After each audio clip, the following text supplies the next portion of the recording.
તારીખ 5/1/1995 પૂજ્યભાઈ શ્રી શશીભાઈ દ્વારા દેવલાલીમાં થયેલ તત્વચર્ચા सड़ंग नंबर 73।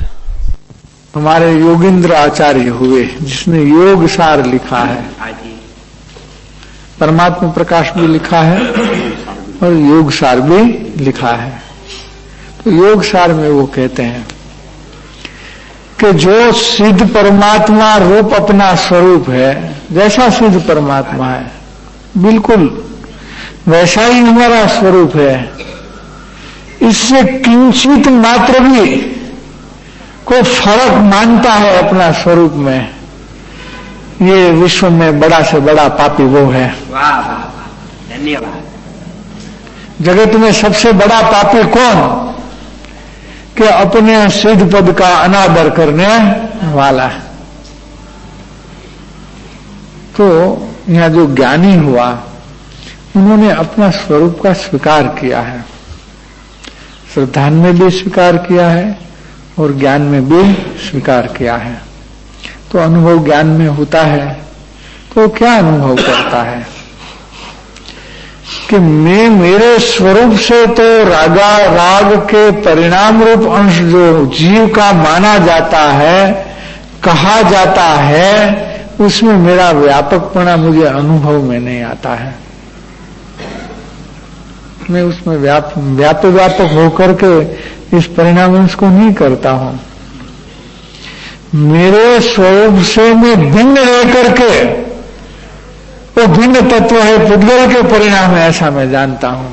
बराबर। ऐसे अनुभव को ज्ञानी का अनुभव, ज्ञानी का परिणमन कहने में आया है। इधर ऐसी बात कहीं नहीं है कि जैसे घड़ा में कुम्हार का अभाव है वैसे ही राग में आत्मा का अभाव है, वो बात और कोई जगह नहीं है। ऐसा गुरुदेव कहते थे कि स्वभाव की व्याप्ति नहीं है विभाव में, विभाव में स्वभाव की व्याप्ति नहीं है। नहीं है वो तो एक हम थियोरिटिकल समझते हैं, वो बात भी नहीं है। ऐसा अनुभव जिसको है उसी को हम ज्ञानी कहते हैं, उसका ऐसा परिणमन जिसको है उसको हम ज्ञानी कहते हैं। तो इसका मतलब ये हुआ कि जो क्रोध दिखाई देता है वो पुद्गल का परिणाम है और मैं केवल उसको जानता हूं। मैं करता नहीं क्योंकि मैं उसमें मेरा व्यापकपना वहां नहीं है। मेरा व्यापकपना मेरे स्वरूप में त्रिकाल है, अभी भी है। त्रिकाल है तो अभी भी है। बस मेरी व्याप्ति को मैं मेरे स्वरूप में अनुभव करता हूं। तो फिर राग में कौन व्यापता है? तो कि राग में मैं तो नहीं व्यापता हूं। वो पुद्गल के संग में गया था तो पुद्गल व्यापकपना कर लिया होगा उसमें।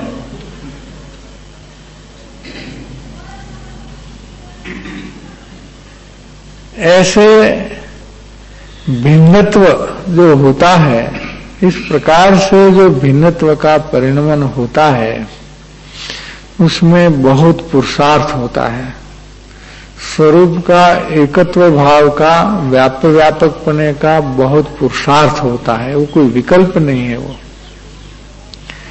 वो पुरुषार्थ का जोर कितना है वो दिखाने के लिए रागांश जीव का होने पर भी कहते हैं कि पुद्गल के परिणाम है, मेरे परिणाम नहीं है। एक दृष्टांत लेते हैं, समझ में आ जाएगा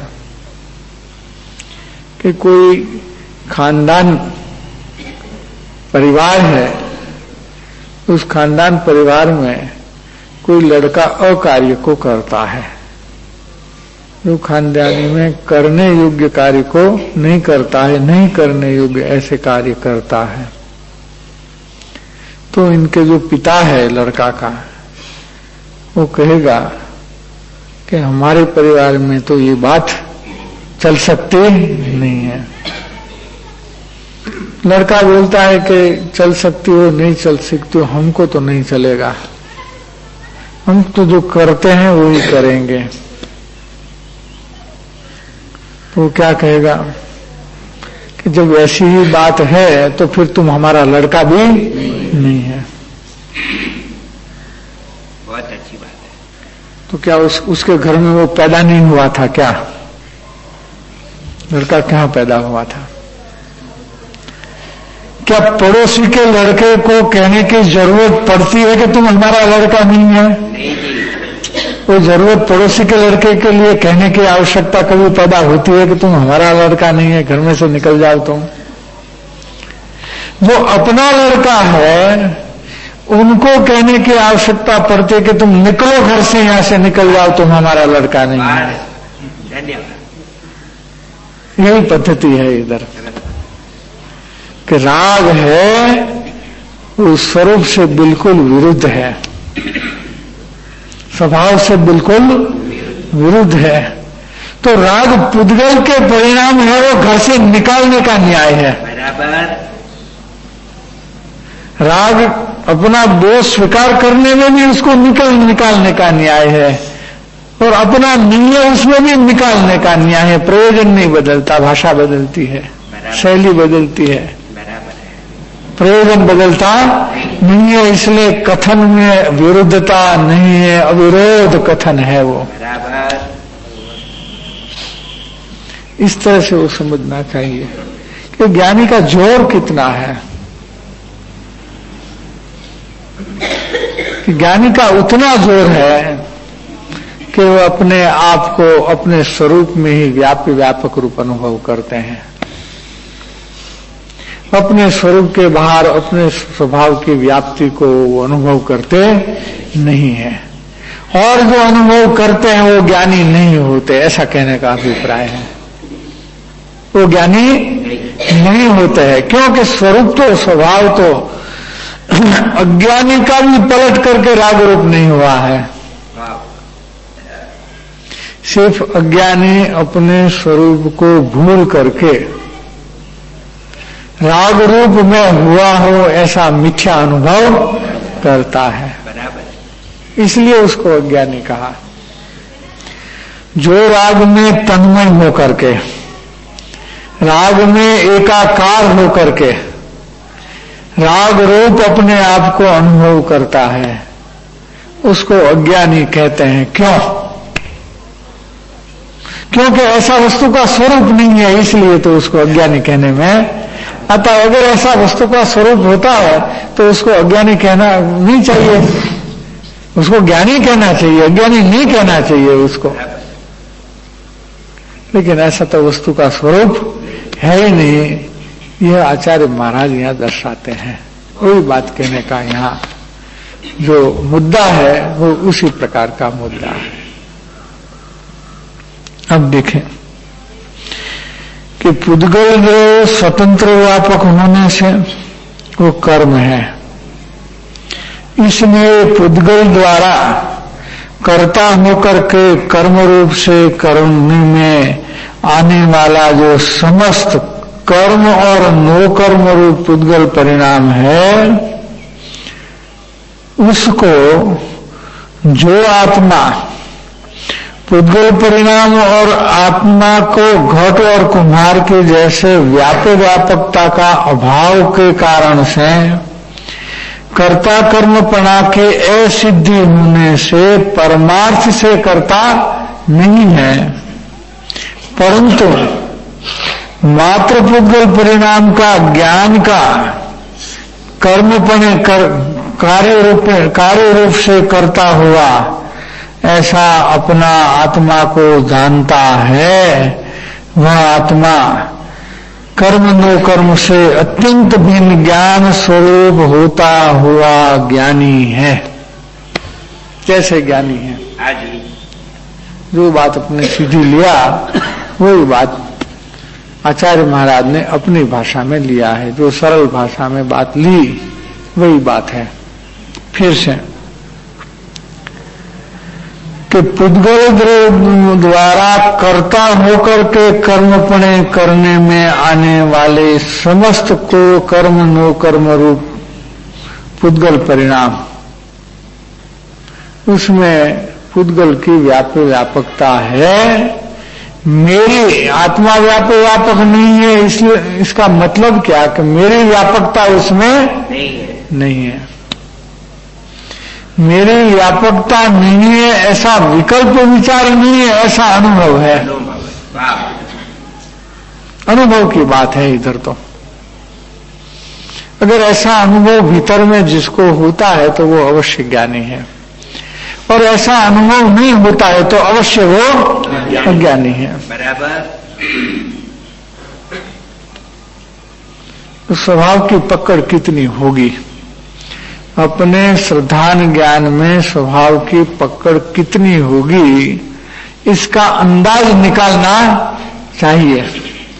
परिणमन तो आएगा तो वो बात समझ में आएगी। जहां तक वो परिणमन नहीं आएगा वहां तक वो अनुभव समझ में नहीं आएगा, क्योंकि अनुभव से समझा जाता है, अनुभव विकल्प विचार से समझा नहीं जाता।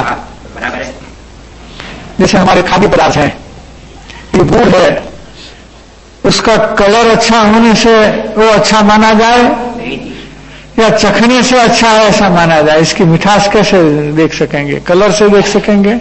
देखने से पता चलेगा कि नहीं? देखने में कितना भी अच्छा हो, लेकिन हो सकता है कि इसकी मिठास में खारापन भी हो सकता है। गुड़ बनाते हैं, उसमें नमक डालते हैं तब तो गुड़ बनता है।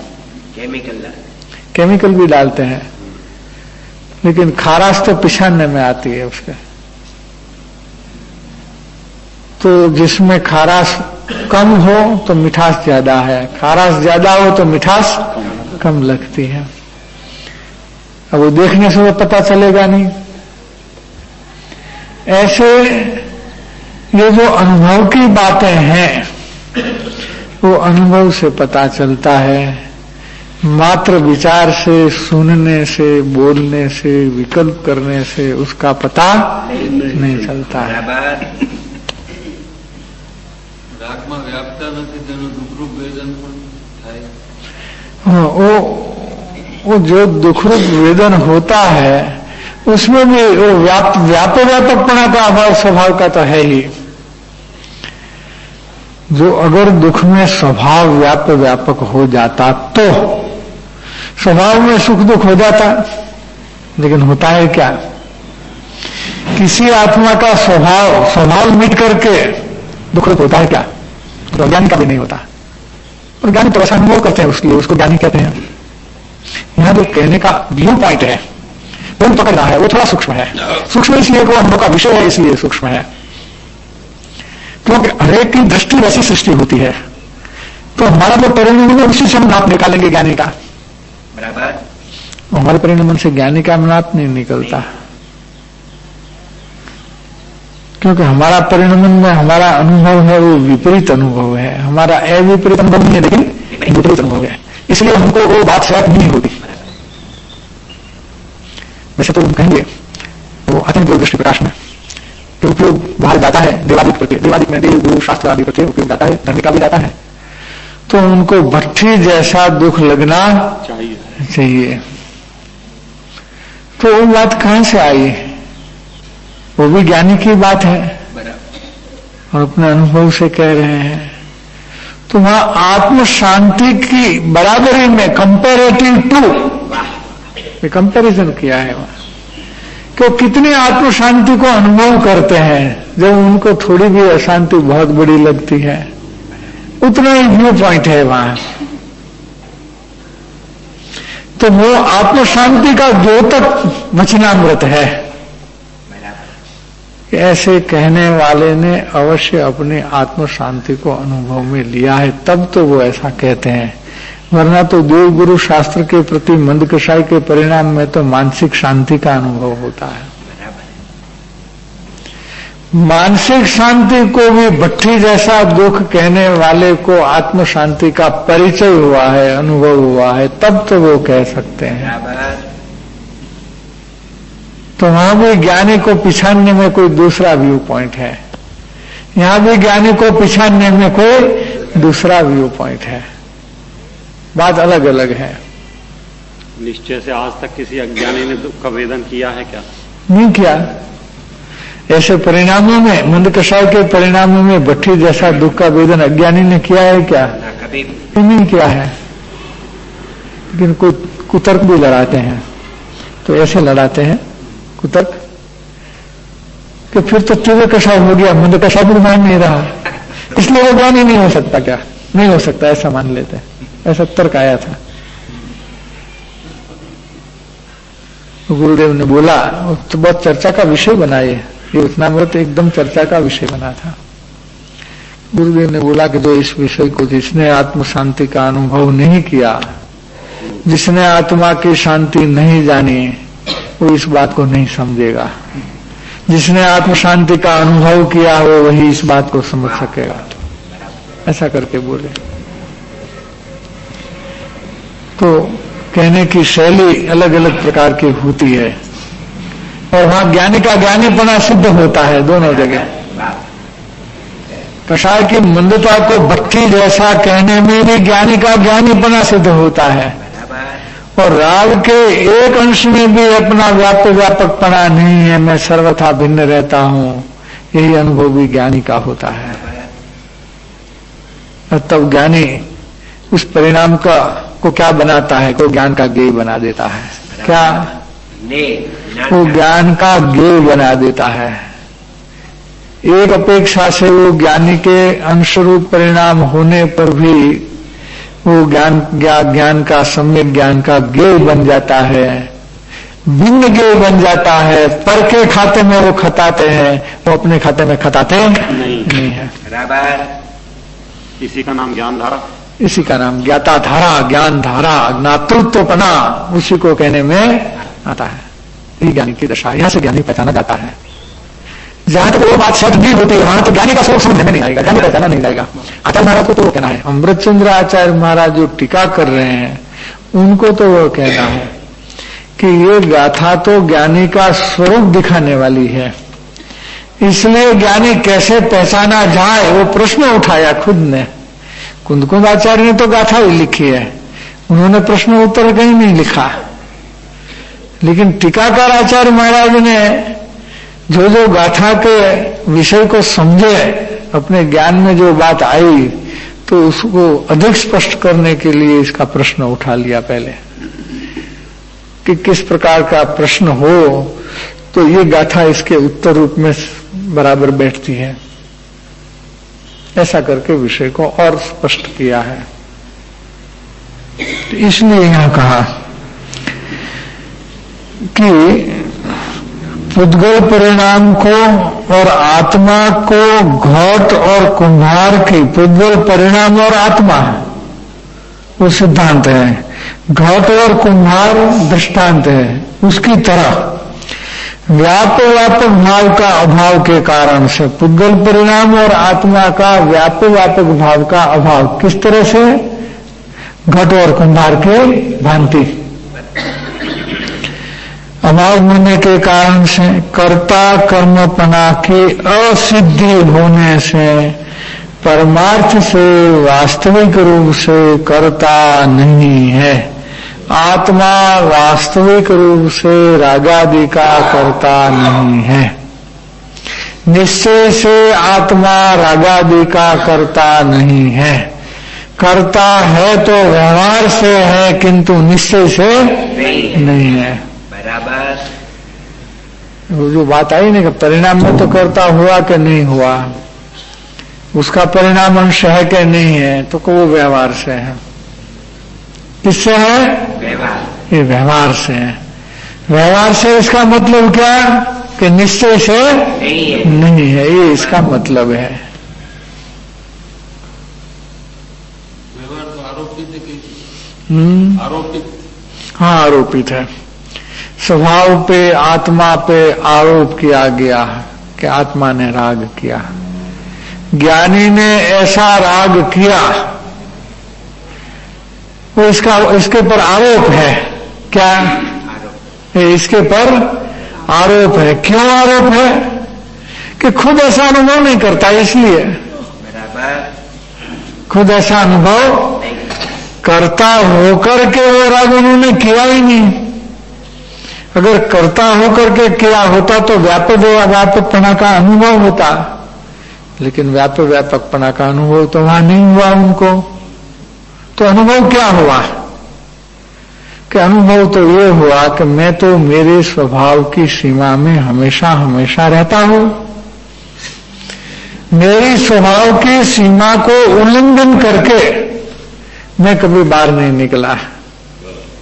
भूतकाल में भी, अनंत काल में भी बाहर नहीं निकला। सीमा का उल्लंघन होना संभव ही तो नहीं है स्वरूप को। तो फिर हम तो राग द्वेष करके परिभ्रमण कर रहे हैं, इसका फल भोग रहे हैं। अनंत काल तो ऐसा ही गुजरा। तो कि ये हमारी भ्रांति थी। क्या था? भ्रांति। वो भ्रांति थी, भ्रांति मिट गई, तब तो ज्ञानी हुए। इसलिए ज्ञानी अपनी स्वभाव की सीमा में रहे हुए अपने आप का अनुभव करते हैं, और जो कर्म और पुद्गल कर्म और नो कर्म के परिणाम है उनको पुद्गल उनके ज्ञान को कर्मपणे करते हैं। क्या कहा यहां? तो फिर अपना कर्म क्या रहा कि उस संबंधित जो ज्ञान हुआ वो ही अपना कर्म है।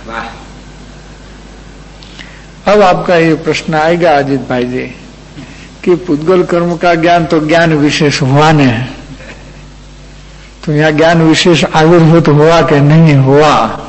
कि नहीं हुआ।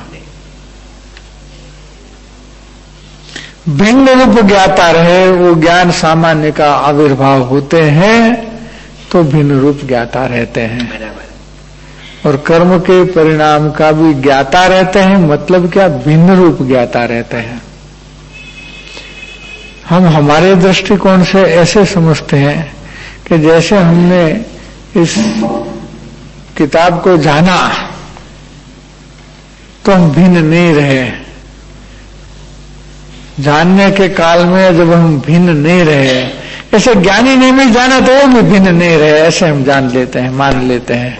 ये हमारी दृष्टि गलत है, हमारी नाप करने की परिस्थिति गलत है। ये कोई राग द्वेष का विषय नहीं है। मान लो एक पेड़ दिखता है, मकान दिखता है, कोई राग द्वेष का विषय थोड़ा होता है। तो अज्ञानी भी इसको जानता है और ज्ञानी भी इसको जानता है। दोनों क्या एक प्रकार से जानता है क्या? नहीं। हाँ, बसने में वो कुत्ता का दृष्टांत लिया ना धर्मदास जी क्षुल्लक में। यहाँ ज्ञानी जानता है तो उसको अवलंबन करके जान लेता है कि मैं उसको जानता हूँ। ज्ञानी इसका अवलंबन लेकर जानता नहीं है, वो भिन्न रह करके जानता है। तो जानने में बहुत अंतर है। ज्ञानी को इसका अवलंबन नहीं आता, इसलिए एकत्व नहीं होता। तो अज्ञानी जानता है तो निर्नायक संकर दोष उत्पन्न होता है, और ज्ञानी जानता है तो भेद ज्ञान में रह करके जानता है, उसका परिणाम भेद ज्ञान रूप है। परिणति से तो भिन्न नहीं है ज्ञानी। हाँ, उपयोग से भी भिन्न। उपयोग से भी भिन्न है। ये तो कहते कि एक अंश को भी नहीं मिलाता, इसलिए वो बात लिया है कि ज्ञानी अपने ज्ञान में ज्ञेय का एक अंश को भी नहीं मिलाता, चाहे वो ज्ञेय राग रूप हो चाहे वो ज्ञेय शरीर रूप हो। दोनों कर्म के पुद्गल के परिणाम है। उसको पुद्गल के परिणाम क्यों कहे? मुद्दा तो वो है, जबकि जीव का विभाव अंश है, रागांश है, परिणाम का अंश है, उसके पुद्गल के परिणाम क्यों कहे? कि जैसे पुद्गल सर्वथा भिन्न रहता है अनुभव में, वैसे ही राग रूप अंश भी सर्वथा भिन्न रहता है।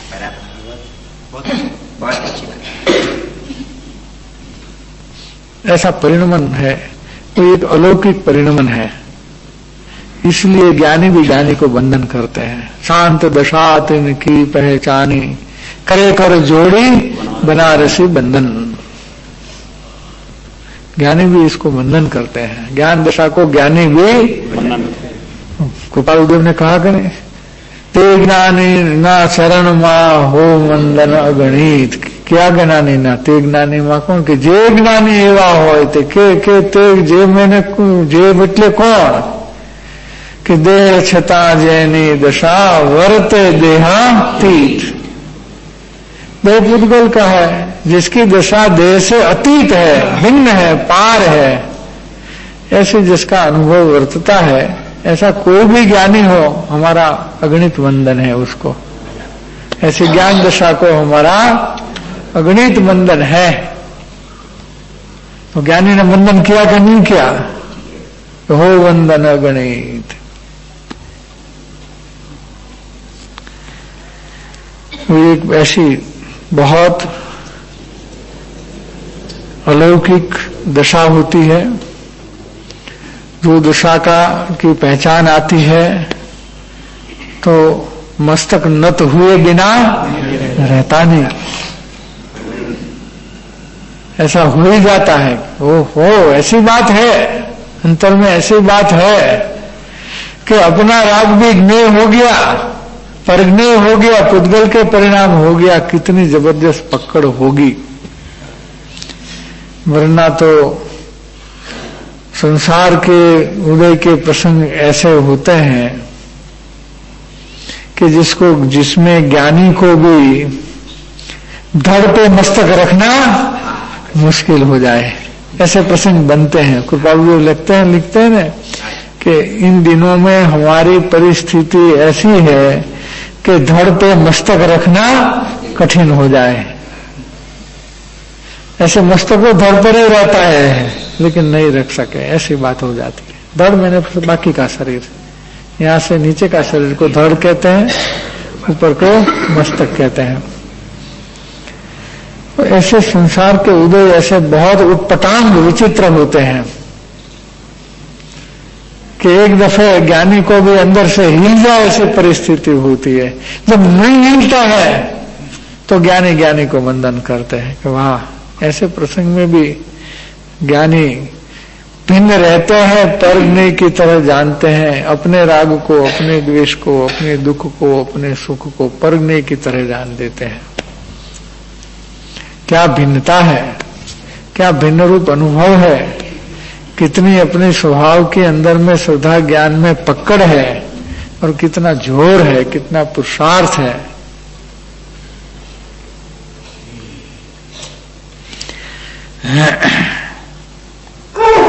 5-7 मिनट आगे चल गई है, यहाँ तक रखे, आगे का विषय नहीं। विष्णु स्पष्टीकरण।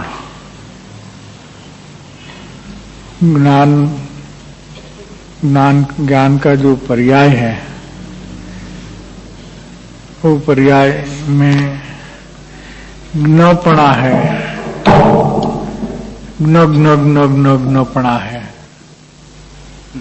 जिसके साथ ज्ञान वेदन भी है। वो ज्ञान सामान्य है, यानी ज्ञानाकार ज्ञान है, वो ज्ञान सामान्य है। और जो ज्ञेयाकार ज्ञान है, जिसमें अनेक ज्ञेय झलकते रहते हैं, बदलते रहते हैं, वो ज्ञान विशेष है। ज्ञान विशेष का तिरोभाव और ज्ञान सामान्य का आविर्भाव किस प्रकार से करना। 15 गाथा में इसका स्पष्टीकरण दिया है कि जैसे कोई व्यंजन होता है, व्यंजन मैंने खाने की जो नमकीन आइटम होती है, दाल हो या सब्जी हो या कोई भी नमकीन आइटम हो, उसमें हम नमक को अलग तरह से पकड़ते हैं स्वाद में। दूसरे अनेक मसाले होते हुए भी इसमें नमक ठीक मात्रा में है या अधिक मात्रा में है या कम मात्रा में है, इसका निर्णय हम कर सकते हैं। तो किस तरह से कर सकते हैं, इसका प्रैक्टिकल वहां दिया है। तो वो प्रैक्टिकल हम हमारे अनुभव से समझें, प्रयोग से समझें कि जब हम उसके नमक को निर्णय करते हैं, नमक के स्वाद को, कि इसकी मात्रा कैसी है, इसका प्रमाण कैसा है, तो हमारा एक उद्देश्य ज्ञान में खड़ा हो जाता है कि हमें सिर्फ नमक को ही स्वाद में लेना है, साथ में रहे हुए दूसरे दूसरे मसाले के स्वाद को हमें ज्ञान में नहीं लेना है, यानी उसको गौण करना है। तो जब ज्ञान की प्रवृत्ति, उस वक्त ज्ञान की प्रवृत्ति कैसी होती है कि ज्ञान इस वक्त को एक उद्देश्य को धारण करके प्रवृत्ति करता है कि हमें सिर्फ नमक का स्वाद को ही लक्ष्य में लेना है, दूसरे दूसरे स्वाद वहां होने पर भी हमें वो लक्ष्य में लेना नहीं है। इस तरह से ज्ञान में एक उद्देश्य धारण करके ये प्रवृत्ति होती है। यहां पर भी जिसने अपने स्वभाव के भाव भाषण के काल में अनुभवांश से, मैंने वेदन अंश से स्वरूप को लक्ष्यगत किया है, पहचान लिया है, लक्ष्यगत किया है, उनको अपना वेदन समझ में आया है। जब वो अपने ज्ञान के व्यापार में सिर्फ मात्र ज्ञान को लक्ष्य में लेने का उद्देश्य को धारण करके ज्ञान मात्र में अपनत्व करता है, मैंपना करता है, तब ज्ञान सामान्य का आविर्भाव हो जाता है और ज्ञान विशेष का तिरोभाव होता है। उस तरह से आविर्भाव तिरोभाव की प्रवृत्ति होती है। विशेष ज्ञानी करता है जी, विशेष ज्ञानी ये सब करता है। विशेष ज्ञान, ये सामान्य ज्ञान हाँ, तो विशेष ज्ञान न्यायकार के प्रति ढला हुआ था, वो उद्देश्य कौन धारण करता है? विशेष ज्ञान धारण करता है। बराबर। तो जो न्यायकार के प्रति इनकी जो प्रवृत्ति है वो स्वतः जो है वो गौण होकर के या बद्ध होकर के ज्ञान सामान्य को लक्ष्य में लेती है। ज्ञानकार बंद हो जाता है। हाँ, वहां ज्ञानकार बंद हो जाता है या नहीं के बराबर दुर्लक्ष्य रूप हो जाता है। दुर्लक्ष्य रूप जैसे कि मैं बोलता हूं लेकिन आपका लक्ष्य नहीं है, तो सुना अनसुना हो गया कि नहीं हो गया?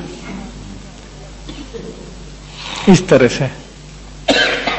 से हो जाता है। हाँ, रागादि की तो कोई चिंता ही नहीं, जो है सो अपने में है। ख्याल में आते दुर्लक्ष्य हो गया फिर क्या? जब ज्ञान विशेष पर दुर्लक्ष्य हो गया तो रागादि की तो चिंता ही कहां करने की रही। जहां ज्ञान सामान्य है वहां ज्ञान विशेष है, फिर भी ज्ञान विशेष का दुर्लक्ष्य हो गया तो रागादि का तो हो ही गया। इसकी तो चिंता करने की आवश्यकता ही नहीं रही। मैंपना वेदन आने से आता है कि मैंपना करना पड़ता है? वेदन ही मैंपने रूप आता है, लेकिन जोर आना चाहिए, आविर्भाव करने में जोर आना चाहिए। इसलिए तो पहले बात लक्ष्य की ली कि जिसको लक्ष्य हुआ हो उनको ऐसा होता है। जिसको लक्ष्य में आया ही नहीं, वेदन अंश से स्वरूप लक्ष्य में ही नहीं आया हो, उसको आविर्भाव होने का जो प्रयोग है वो प्रयोग बन पाएगा नहीं, सकेगा नहीं, वो बात है।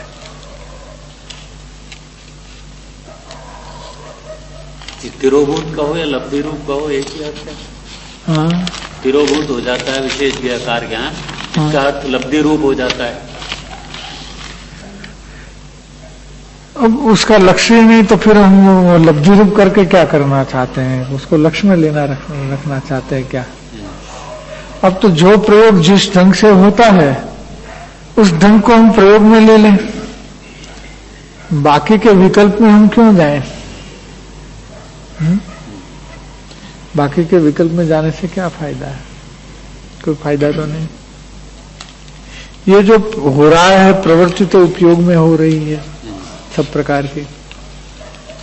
लब्ध में तो बहुत सी कुछ पड़ी है, कई बातें पड़ी हैं, अब इसकी क्यों बीच में ले आए? बल जो है वो आश्रय का अवलंबन का है। हाँ, बल जो है वो आश्रय अवलंबन का है।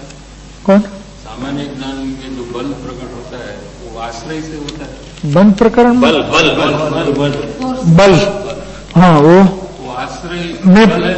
हाँ वो क्या है कि प्रत्यक्षता के कारण से बल ज्यादा आता है। जो वेदन अंश से लक्ष्य में आया, वो लक्ष्य में आने वाला जो स्वरूप है वो सहज अनंत प्रत्यक्ष है। क्या है? सहज अनंत प्रत्यक्ष है। तो प्रत्यक्षता से बहुत बल आता है। इसकी प्रत्यक्षता जो लक्ष्य में रहती है तो बल ज्यादा आता है। तो वेदन ख्याल में आने के बाद, हाँ? पहले वेदन ख्याल में आने के लिए जो आश्रय करते हैं सामान्य ज्ञान का, नहीं, उसमें क्या है कि लक्ष्य के बिना तो सामान्य ज्ञान का आविर्भाव होगा नहीं। स्वरूप लक्ष्य में आए बिना ज्ञान सामान्य का आविर्भाव होने का प्रयोग बन पाएगा नहीं, क्योंकि ये जो दशा है अनुभव करने की, ये विधि है। तो वो कार्य पद्धति में अनुभव के पहले स्वरूप लक्ष्य होना ये सब्जेक्टिव कंडीशन है। बराबर। एक पात्रता के अलावा ऊपर ऊपर की सब जो जितनी भी दशाएं हैं, ऊंची ऊपर की दशा, उच्च कोटि की, वो सब में अगली दशा का कंडीशन होता है। इसलिए लिया था ना कि केवल ज्ञान में मुनिपना की कंडीशन है। केवल ज्ञान कब होता है कि अंतर्मूर्त में स्थिर हो जाए, तब धर्म ध्यान में अंतर्मूर्त सिद्ध जो स्थिर हो जाए तो शुक्ल ध्यान होकर के केवल ज्ञान पैदा हो जाएगा। लेकिन अंतर्मूर्त कौन टिक सकता है कि मुनि दशा योग्य वितरागता होती है, वो चतुर्थ गुण स्थान वाला केवल ज्ञान को नहीं प्राप्त कर सकता सीधा कि चलो हम तो स्वरूप में तो स्थिर होते हैं तो अब अंतर्मूर्त रह जाए, नहीं बन पाएगा। पंचम गुण स्थान वाला का नहीं बन पाएगा। तो इसके लिए मुनि दशा में आना अनिवार्य है। वो सब्जेक्टिव कंडीशन केवल ज्ञान होता है। मुनि दशा के सम्यक दर्शन के बिना किसी को होती नहीं। ऐसे सम्यक दर्शन और स्वानुभव स्वरूप निश्चय और स्वरूप लक्ष्य और स्वरूप पहचान बिना नहीं होता।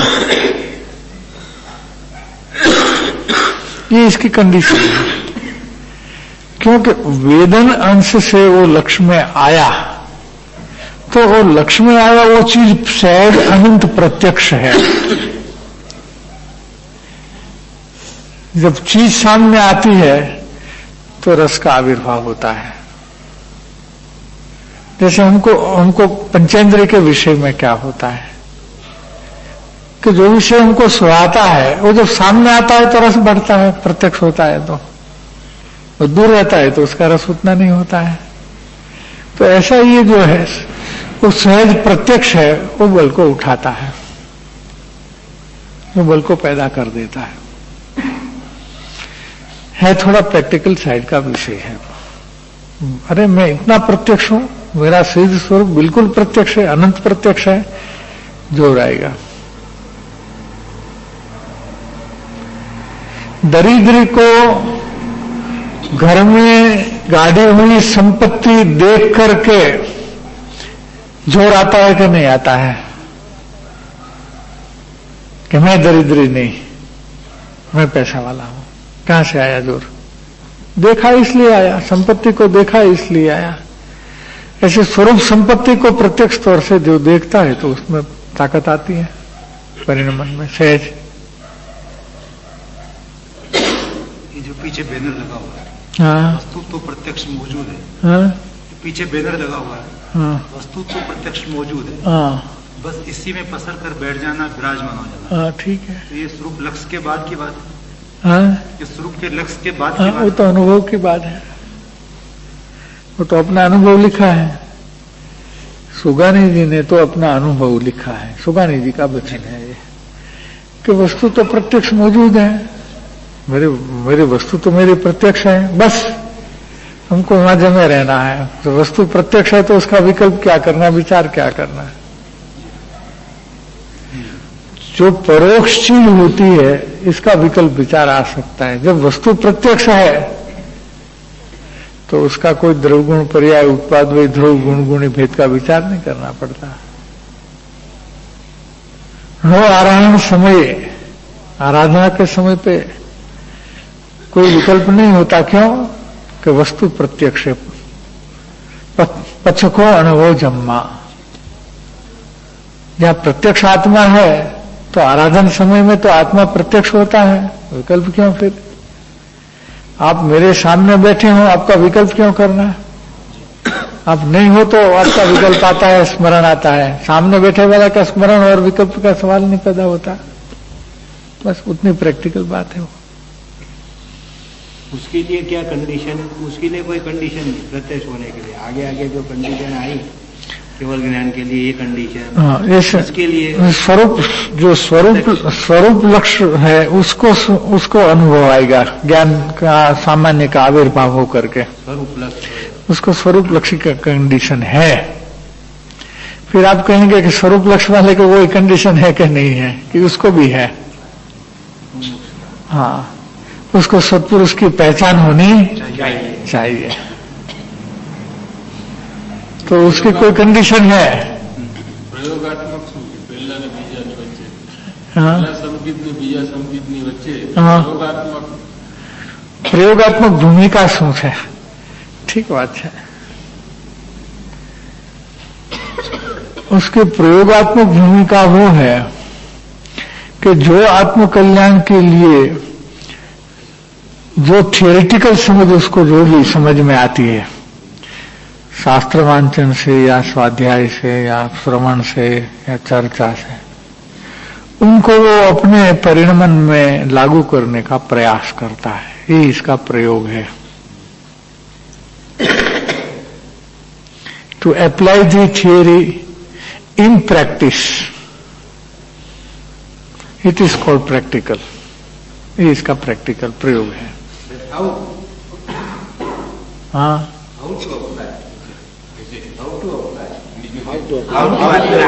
How to apply.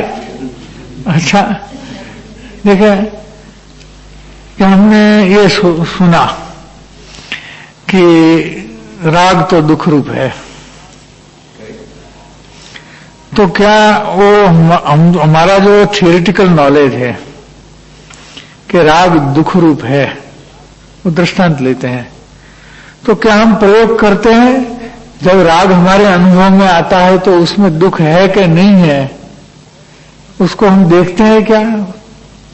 उस बात को हम लागू करते हैं कि उसमें दुख है कि नहीं है, उसका अवलोकन करते हैं, उसकी जांच तलाश करते हैं, तो प्रैक्टिस होगी। मान लिया हाँ राग तो दुख रूप है, भगवान कहते हैं, आगम कहते हैं, और युक्ति से भी मालूम पड़ता है कि हर राग को छोड़ना पड़ता है। पश्चात दुख वो सुख नहीं है, पश्चात दुखते सुख नहीं, पश्चात दुखते सुख नहीं, पीछे से दुख होता है इसलिए सुख नहीं, तो वो युक्ति नहीं। जब होता है तब दुख का अनुभव होता है कि नहीं होता है। ज्ञान को वहां उपयोग को वहां लगा करके अपने अनुभव को तलाश करो और निश्चय करो अपने परिणमन का। हाँ, तब तो प्रैक्टिकल नॉलेज होएगा इस बात का। वरना थियोरेटिकल नॉलेज है उसमें वो बात समझ में आने वाली नहीं है, क्योंकि दुख है वो अनुभव का विषय है, वो विचार करने का विषय नहीं है। दुख विचार से समझा नहीं जाता, दुख दुख का अनुभव से समझा जाता है। बराबर। इस तरह से हर बात को। इसलिए जो आपका प्रश्न है कि प्रथम संकेत और दूसरे संकेत के बीच में प्रयोग कौन सा है, अवलोकन का प्रयोग है। बराबर। कौन सा प्रयोग है? अवलोकन में क्या होता है कि जो हमारी समझ है उनको हम हमारे अनुभव के परिणमन में से देखने का, अवलोकन करने का, लागू करने का प्रयास करते हैं, तब हमको इसका प्रैक्टिकल ज्ञान भावभाषण रूप में आने लगता है। जैसे जैसे भावभाषण होता है वैसे वैसे निर्मलता होती है तो भावभाषण होता है, और जैसे जैसे भावभाषण होता है दर्शन मोह का अनुभव टूटता जाता है और आगे जाकर के स्वरूप निश्चय हो जाएगा। वो स्वरूप का भावभाषण हो गया। इस तरह से अवलोकन का प्रयोग वहां है बीच में। अवलोकन की तो बहुत चर्चा चली है। हाँ, whatever the process you have shown here,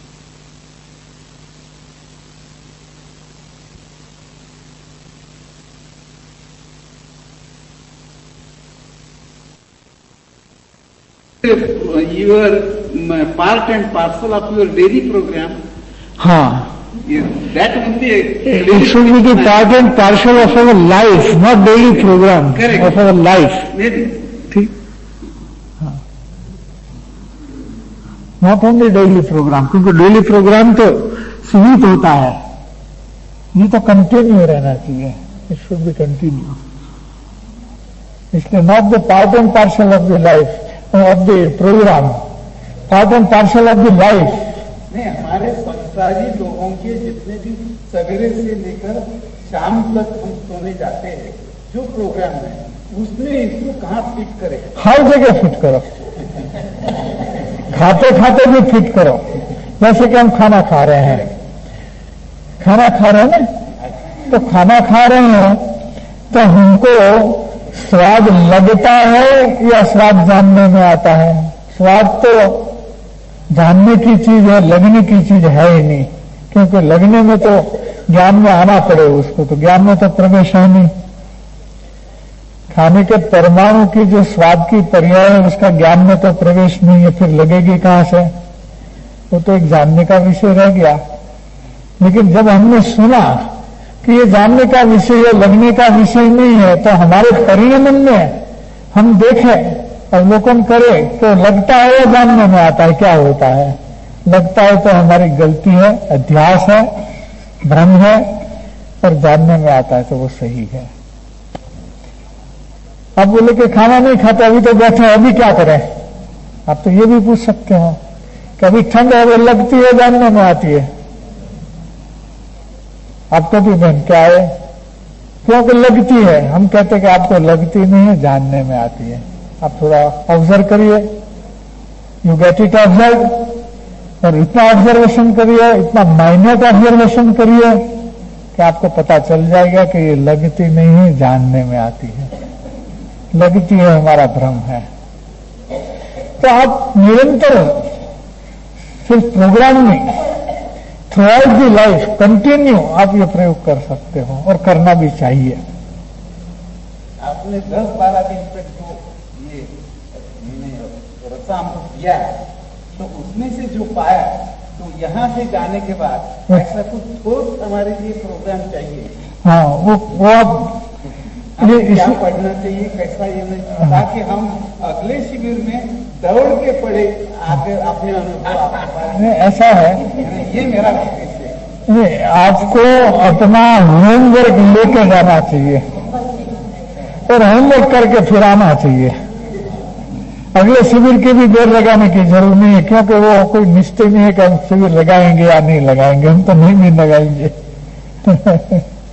तो ठिकाना नहीं है हमारा तो शिविर लगाने का भी। तो बात है कि आपको होमवर्क लेके जाइए, और होमवर्क हो जाए तो कभी भी आ जाइए, हम आगे का होमवर्क देंगे। ठीक है? जैसे अभी बैंक में 10 लाख रुपया किसी का रखा है, हाँ, और उसको बराबर प्रतीति में रहता है कि मेरा बैंक में इतना रुपया है। हाँ, यदि रात को 2 बजे नींद में से उठाया जाए, हाँ, और उससे पूछा जाए कि तेरे पास कितना रुपया है, तो वो तुरंत बता देगा बैंक में इतना रुपया है। वो किस तरह से लाइफ में फिट हुआ, उसी तरह से इसको फिट करना। हाँ, ठीक है, एकदम फिट कर देना जो स्मरण विस्मरण का विषय नहीं रहे, लक्ष्य का विषय हो जाए, ऐसा कर देना कि हमारी संपत्ति कितनी है, स्वरूप संपत्ति कितनी है, वो लक्ष्य में रहनी चाहिए। जरूरत नहीं है कि उसका स्मरण करना पड़े। इस तरह से 2 प्रकार की इसका मतलब भूल 2 प्रकार की है। राग में दुख है पहले तो मानते नहीं थे। ज्ञानी के वचन से सुना के आत्मा दुख है तो ये हमारे समझ का भी प्रयास होता रहा। अब अनुभव में हमको दूसरा आ रहा है। इस प्रकार से तो आत्मजागृति में दिया है तो भूल दो प्रकार की होती है, एक समझ की और एक अनुभव की। समझ की भूल जो गैर समझ है वो सही समझ से निकलेगी, और अनुभव की भूल तो अनुभव से निकलेगी, वो समझ से नहीं निकलेगी। बराबर। हम भूल वहां करते हैं कि भूलते हैं अनुभव की और समझ से निकालने का प्रयास करते हैं, इसलिए बार बार समझने को बैठ जाते हैं। लेकिन अनुभव की भूल है वो अनुभव से निकलेगी। समझ की भूल तो समझ से हमने निकाली गुरुदेव की कृपा से। गुरुदेव ने बहुत समझाया, पहले नहीं समझते थे, अब समझने लग गए तो गैर समझ तो हमारी दूर होगी, लेकिन अनुभव की भूल तो खड़ी रही। अनुभव की भूल तो अनुभव से निकलेगी, वो कोई समझ से निकलने वाली चीज नहीं है। इसलिए थियरी को समझ को अप्लाई करना पड़ेगा परिणमन में।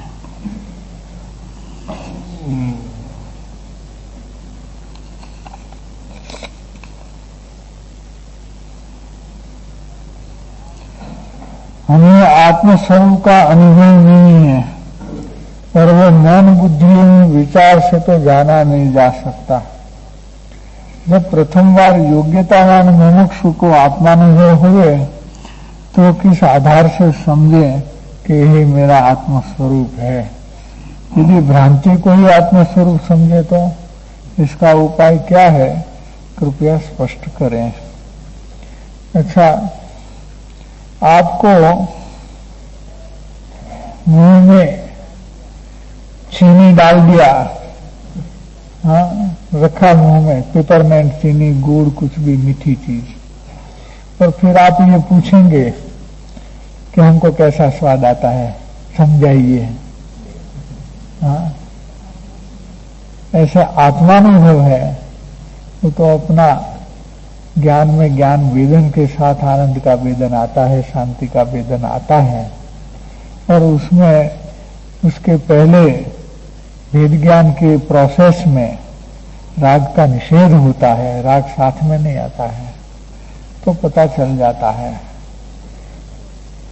लेकिन जिसको, और उसमें निशंकता आती है, लेकिन जिसको शंका होगी, मानसिक शांति में आत्म शांति का वेदन मान लिया, उसको शंका रह जाएगी कि ये आत्मानुभव है या और कुछ है। तो ये जो शंका है वो इसका सबूत है कि अनुभव नहीं हुआ है। अनुभव प्रदेश प्रदेश में होता है, मन में नहीं होता है, दिमाग में नहीं होता है, पूरे प्रदेश में होता है, पूरे क्षेत्र में होता है। तो इसका भी वर्णन आता है, आगम में भी आता है, और ज्ञानी से भी वो बात समझ में आ सकती है, तो उससे वो टैली हो जाता है। बराबर। प्रथम बार अनुभव करने की विधि क्या है? प्रथम बार अनुभव करने की विधि का तो सारा ही एक उन्नति क्रम का चैप्टर लिखा गया है कि जिसको बहुभ्रमण की चिंता से उदासीनता का क्रम चालू होता है, उसको पूर्णता का लक्ष्य होता है, ज्ञानी की खोज होती है, स्वरूप की अपूर्व भावना पैदा हो जाती है, और उस भावना के वशात अपने परिणमन का अवलोकन होता है। अवलोकन से प्रयोग पद्धति चालू होती है, और उस अवलोकन के दौरान स्वभाव और विभाव जाति के परिणाम पर से जाति की पहचान आती है, और जाति की पहचान आने से स्वरूप की पहचान होती है। स्वरूप निश्चय होने के बाद बहुत इसकी महिमा आती है, और स्वरूप सन्मुखता का पुरुषार्थ और तीव्र रस पैदा हो जाता है, तो आगे जाकर के उस अनुभव को ले आता है। उतना क्रम है। ऐसे सीधा कोई पूछे कि स्वरूप अनुभव प्रथम बार कैसे करे, तो ऐसे सीधा नहीं हो जाता है। सब इसकी जो चेन है और उसकी जो चैनल है, वो चैनल के थ्रू जो काम होता है वो व्यवस्थित वैज्ञानिक पद्धति से होता है, ऐसे नहीं हो जाता है। जिस जीव को स्वभाव जाति और भाव जाति की पहचान होती है, तो मानसिक शांति को ठहरा सकता है? वो मानसिक शांति में तो ठहराएगा नहीं। उसमें तो क्या है कि मानसिक शांति तो विभाव जाती है, कैसे ठगाएगा? वो मानसिक शांति में ठगाएगा नहीं, क्योंकि वो विभाव जाती है। तो विभाव जाति के परिणाम शांति का आंचल ओढ़ करके अगर आएगी तो भी उसको पकड़ेंगे, उसका निषेध करेंगे कि वो नहीं, हमें चाहिए वो चीज नहीं है, उसका भी निषेध आएगा। इंद्रध्वज विधान मंडल, सिद्ध चक्र विधान आदि पूजन आत्महित में सहायक है क्या? बैठ करके नक्की कर लेना, पूछने की क्या जरूरत है। विधान में शामिल होकर के नक्की कर लेना कि परिणाम कैसे चलते हैं। हाँ,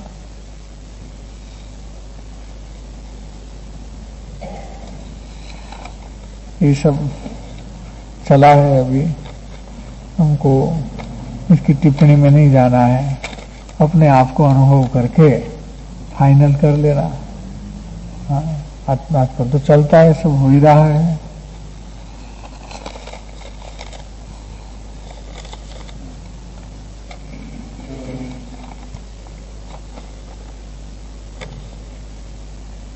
જેમને પરિભ્રમણનું દુઃખ લાગી પૂર્ણતાનું લક્ષ્ય બંધાણું છે તે જીવને પૂર્વ ભૂમિકામાં કયા પ્રકારે વિચારધારા અને પ્રયોગ ચાલે? यानी पूर्व भूमिका में अवलोकन में प्रयोग चाले, विचारधारा में आत्मकल्याण की मुख्यता रहे और प्रयोग में जेमने परिभ्रमणનું દુઃખ લાગી પૂર્ણતાનું લક્ષ્ય બંધાણું છે તે જીવને એમ દીધું છે। તમારું છે તો થોડું લખવા ફેર થયું છે, ગુજરાતી ઓછું આવડે ને કાંઈ વાંધો નહીં, સીધું જ પૂછો ને આપણે। એ પહેલા તો એને શું છે કે જે લક્ષ્ય બંધાણા પહેલા એને પરિભ્રમણનું દુઃખ લાગે, એક મરણ કે મરણના કારણની चिंता થાય, એનાથી બહુ વિશેષ પ્રકારની ઘણી ચિંતા ઊભી થાય કે જેથી એનો ક્યાંય પણ ચેન પડે નહીં, એ તો ઓટોમેટિક ઉદાસીનતા આવી જાય। એટલે પહેલો ક્રમ ત્યાંથી લીધો છે, 20મા અંકમાં એ વિષય લીધો છે। नहीं, एम प्रयोग नो सवाल नहीं, पहला तो विचारणा है, प्रयोग तो अवलोकन थी शुरू थाय छे। ये पहला प्रयोग नहीं शुरू थतो, प्रयोग तो पूर्णता लक्ष्य पछी प्रगाढ़ आत्मस्वरूप प्राप्ति भावना उत्पन्न थता अवलोकन चाले, ए प्रयोग यथार्थ है। ये पहला प्रयोग की भूमिका नहीं, ये पहला सुविचारणा की भूमिका है। एम आत्मकल्याण केंद्र स्थान में है अने भवभ्रमण की चिंतावश ये आत्मकल्याण करवा मांगे छे। तो मारे हवे कोई पण कीमते भवभ्रमण न जोईए। तो ए माटे कृपाळु देवनो 128 नंबरनो पत्र बहुत सरस छे।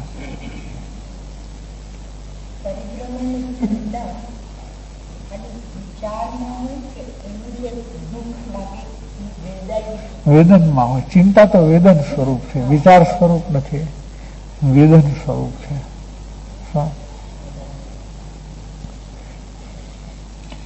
प्रकृति नो त्याग केवी रीते करवो, पोतानी मुख्य प्रकृति ने केवी रीते ओळखवी नो त्याग करवो, विस्तार थी समजावा। एमां एम छे के पोतानी प्रकृति तो पोताने ख्याल में एटला माटे आवी जाय छे के सहजे बीजा कषायो एटला नहीं थता जेटला ए प्रकृतिगत कषायो थाय छे। जेम के जेने गुस्सानी प्रकृति है तो गमे तेनी साथे सामान्य वातमां पण गुस्सो करी देशे। मायानी प्रकृति है तो वात में जूठું बोली लेशे। शू एम जेनी जे प्रकृति है ए प्रकृति पोते थोड़ो ख्याल करे तो तरत समझाई जाए एवी बात है। અને પ્રકૃતિનો ત્યાગ તો આત્મહિતની તીવ્ર ભાવનાથી સહેજે થાય છે।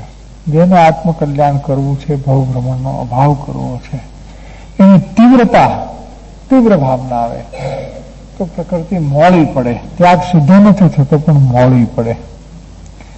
અને ખાસ કરીને જો સત્સંગ હોય, જ્ઞાની પુરુષનો સત્સંગ હોય, તો એમાં પ્રકૃતિ સત્સંગમાં ઉત્પન્ન જે અત્યંત ભક્તિના પરિણામ છે એ પ્રકૃતિને છોડાવી દે છે.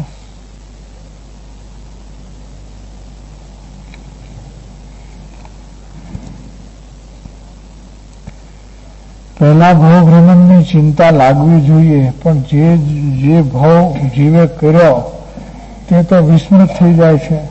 જેમ કે નારકીના ભાવમાં કેટલી પ્રતિકૂળતા, પાછા ત્યાંથી બીજી ગતિમાં જેમ કે તિરિંચ, તે તો નજરે જોવાય છે કે ભાર વહન, ભૂખ, દુઃખ, પણ તે ખાલી વિચારમાં જ દુઃખ આવે છે. હાલમાં મનુષ્ય પર્યાયમાં આકુલતા વખતે થોડી વાર દુઃખ લાગે કે આ સંસાર અસાર છે, પણ પાછી જ્યાં અનુકૂળતા આવે દુઃખ વિસ્મરણ થઈ પાછા હતા તેવા ને તેવા. કાંસમાં લખ્યું છે ધોયેલા મૂળા જેવા.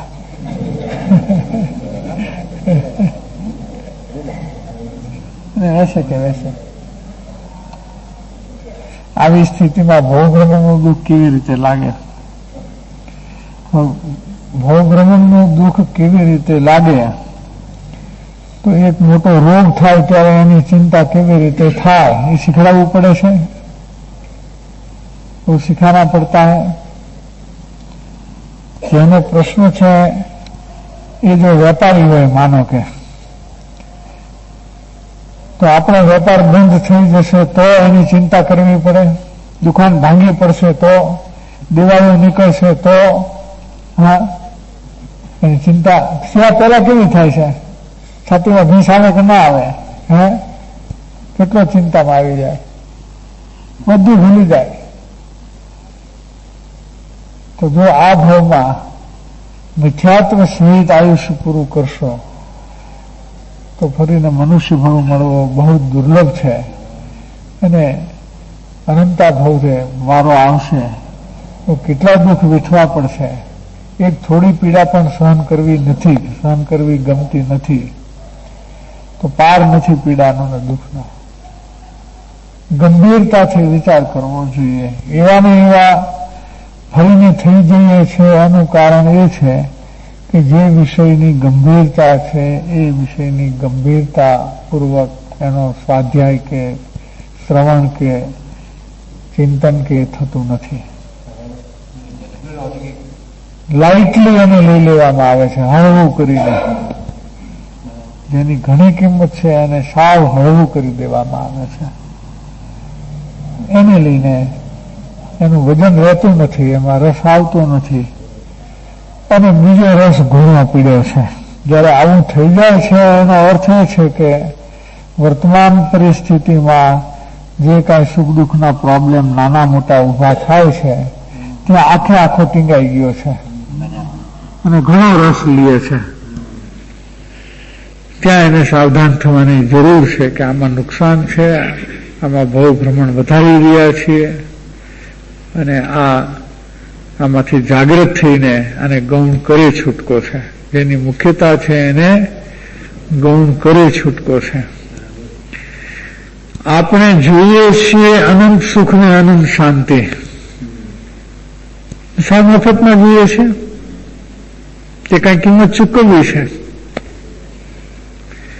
500 રૂપિયાની ચીજ 500 રૂપિયામાં લેવી છે કે 5 રૂપિયામાં લેવી છે? કે 500 રૂપિયાની ચીજ એક વખત 550 લાગે તો પણ લેવી છે? તૈયારી કેટલી છે? આટલી વાત છે. એમ અનંત શાંતિ અને અનંત સુખ જોઈએ છીએ તો કિંમત કેટલી ચૂકવવી છે? કે જેને નિર્ધાર હોય કે એટ એની કોસ્ટ મારે આ લેવું છે, એનું કામ છે. બીજાનું કામ નથી આમાં.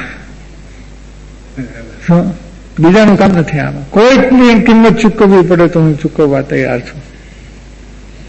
મારે આ જોઈએ એટલે જોઈએ, આ ભાવમાં કામ કરી જ લેવું છે, આ ભાવ એના માટે જ મળ્યો છે એમ ભાસવું જોઈએ, લાગવું જોઈએ. બહુ મોટી ચીજ સિદ્ધપદ લેવાનું છે.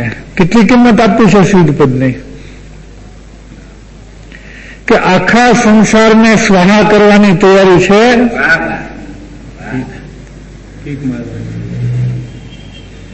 નિર્ધારમાં એને કીક મારવી જોઈએ પહેલી વખત.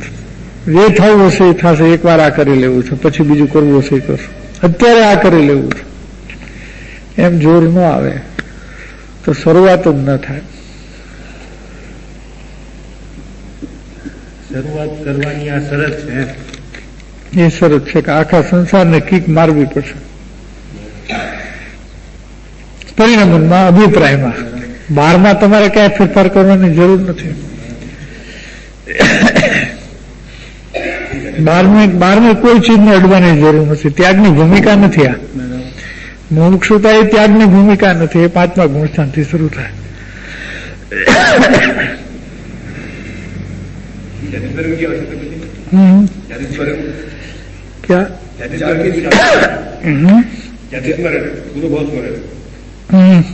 એની આવશ્યકતા છે, कोई जरूरत नहीं. जाति स्मरण होने से कोई लाभ नहीं होने से कोई नुकसान नहीं.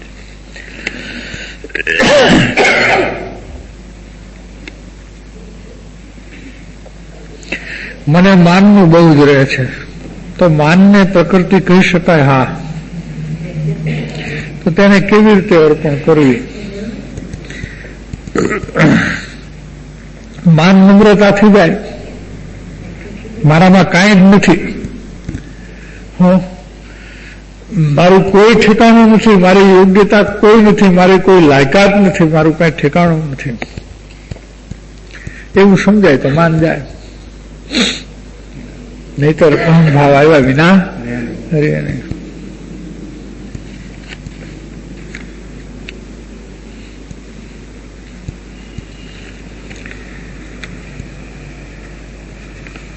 यहाँ से शिविर में ज्ञान रस चखने के उपरांत अगले शिविर तक हमें ऐसा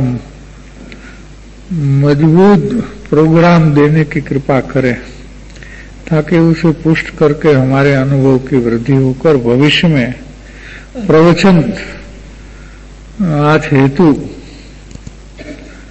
दौड़कर आ जाए, प्रवचन लाभ हेतु दौड़कर आ जाए. बस जो रस चखा है उसी का ही आगे का प्रोग्राम तो क्या है, अपनी योग्यता को देख करके प्रोग्राम बनाना है. जितनी योग्यता है वहां से आगे बढ़ना है. पहले हम हमारी योग्यता का भान करें, हम कहाँ खड़े हैं और एक कदम कैसे आगे बढ़े वो बात समझ लें तो आगे का प्रोग्राम मिल सकता है. अपनी योग्यता को समझे बिना आगे क्या करना है वो भी समझ नहीं पड़ेगा. तो पहले अपने आप को समझे हम कहाँ खड़े हैं.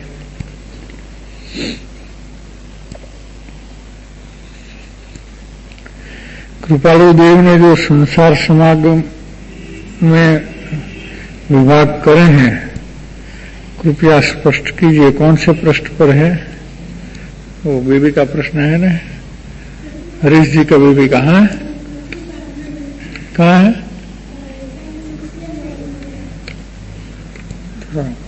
ग्रंथ दे दीजिए उनको, निकाल सकोगे? हाँ निकालो. इसके पहले दूसरा प्रश्न ले लेते हैं. क्या अपने को परखने का थर्मामीटर आत्मा स्वयं है? हाँ, आत्मा स्वयं ही अपने का परख करती है. हाँ, दूसरा थर्मामीटर की जरूरत नहीं है. और अपने को निरीक्षण करने वाला थर्मामीटर भी आत्मा स्वयं है, वो भी स्वयं ही है. दूसरा कोई अपने का निरीक्षण करने का सवाल नहीं रहता है. अपने को ही अपने का देखना है. निकला? मिल गया?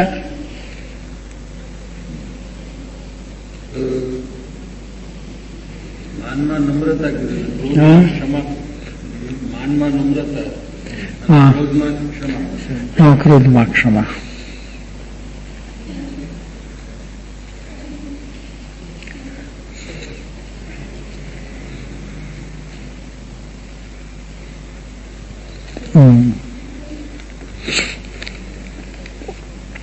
यदि तू स्वतंत्र हो तो संसार समागम में अपने आज के दिन के निम्नलिखित विभाग कर. समय की बात है वो कि अगर तू स्वतंत्र हो अपने जीवन में तो पूरा जो दिन है उन दिन में तुमको कितने कितने पीरियड में क्या क्या करना चाहिए, उसका तुम नियम करो। लाइफ को, डेली लाइफ को नियमित करो। एक प्रहर भक्ति कर्तव्य, एक प्रहर धर्म कर्तव्य, एक प्रहर आहार प्रयोजन, एक प्रहर विद्या प्रयोजन, 2 प्रहर निंद्रा और 2 प्रहर संसार प्रयोजन। 8 प्रहर है, 24 घंटा है ना। हाँ, तो 3 कलाक का एक प्रहर होता है, तो 3 घंटा तो भक्ति करो, 3 घंटा स्वाध्याय ध्यान आदि करो, ठीक है। 6 घंटा वो हो गया। हाँ, 2 प्रहर 6 घंटा निंद्रा लो, 6 घंटा संसार की प्रवृत्ति करो, जो रोटी रोजी के लिए जो करना है वो करो, और एक प्रहर विद्या प्रयोजन करो, अगर पढ़ाई करना हो तो, या कोई भी बात सीखनी हो या समझनी हो, और एक प्रहर 3 घंटे में सभी आहार आ जाना चाहिए। वो तो बहुत है, हो सकता है, ऐसा नियम करो तो अच्छी बात है। ऐसा किया है, समय हुआ है।